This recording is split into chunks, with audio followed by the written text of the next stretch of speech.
Halo, it's Wrap Weekly News with One X Weekly. Apa kabar semua? Bersama saya Sitro Alifah yang akan menemani Anda selama beberapa menit ke depan. Terdapat 3 informasi menarik yang telah disiapkan. Yang pertama, Taliban terbitkan aturan baru, wajah manekin ditutupi kain karena dianggap berhala. Yang kedua, Universitas Yale terbitkan aturan baru, yakni izinkan mahasiswa ambil cuti saat hadapi masalah kesehatan mental. Dan yang ketiga, Lisa Blackpink ditawari 1,2 triliun untuk pindah agensi. Taliban terbitkan aturan baru, wajah manekin ditutupi kain karena dianggap berhala.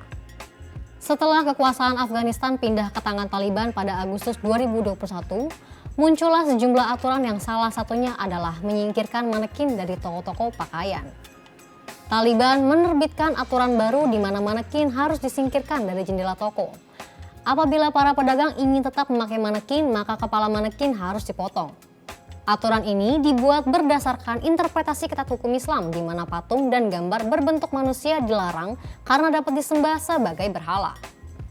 Hal ini menuai pro dan kontra, hingga akhirnya para pedagang diizinkan untuk menutupi muka manekin saja tanpa harus menyingkirkannya. Para pedagang pun berkreasi dalam menutupi muka manekin, mulai dari menggunakan bahan-bahan sisa pakaian hingga karung atau kantong kresek. Di samping itu, aturan baru ini juga terkait dengan kampanye Taliban yang ingin menghilangkan citra perempuan dari publik. Sebelumnya, Taliban telah menerbitkan aturan yang melarang perempuan untuk berkuliah, bekerja, hingga mengunjungi dokter pria. Universitas Yale izinkan mahasiswa ambil cuti saat hadapi masalah kesehatan mental. Universitas Yale terbitkan kebijakan baru mengenai cuti bagi mahasiswa. Mahasiswa yang sedang menghadapi kesehatan mental boleh mengambil cuti medis alih-alih mundur dari bangku perkuliahan. Dekan Universitas Yale, Pericles Louis mengatakan mahasiswa dapat kembali berkuliah ketika mereka merasa sudah siap. Perubahan kebijakan ini terjadi setelah Washington Post menerbitkan laporan dari 25 mahasiswa dan mantan mahasiswa Universitas Yale. Mereka ditekan oleh pihak administratif kampus untuk mengundurkan diri setelah pihak kampus mengetahui tentang masalah kesehatan mental mereka.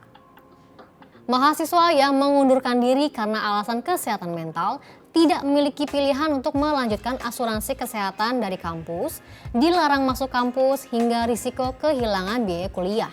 Selain itu, mahasiswa dipaksa untuk mendaftarkan ulang diri untuk dapat berkuliah kembali. Tidak sedikit mahasiswa Universitas Yale yang menghindari konseling hingga memendam pikiran bunuh diri mereka karena takut diasingkan. Tujuan dari terbitnya kebijakan baru ini adalah agar orang-orang dapat berkuliah kembali setelah mengatasi masalah kesehatan mental mereka, serta menghindari pandangan sebelah mata mahasiswa yang mengambil cuti atas alasan masalah kesehatan mental. Lisa Blackpink ditawari 1,2 triliun untuk pindah dari YG Entertainment. Lisa Blackpink dikabarkan mendapatkan penawaran 100 miliar won atau setara 1,2 triliun untuk pindah agensi dan label. Diketahui, kontrak Blackpink dengan YG Entertainment selaku agensi akan berakhir pada Agustus mendatang. Menurut laporan analisis sumber lain, laporan itu memperkirakan kalau Blackpink akan memperbaharui kontrak dengan label lain. Dengan adanya hal ini, YG Entertainment harus menawarkan harga lebih tinggi dari tawaran agensi dan label lain, yakni setidaknya 20 miliar won atau setara 244 miliar rupiah per anggota. Namun, hal ini tidak mudah karena apabila 4 anggota Blackpink pindah agensi dan label, maka mereka tidak bisa menggunakan nama grup Blackpink. Sekian informasi untuk hari ini, jangan lupa saksikan Weekly News with One X Weekly.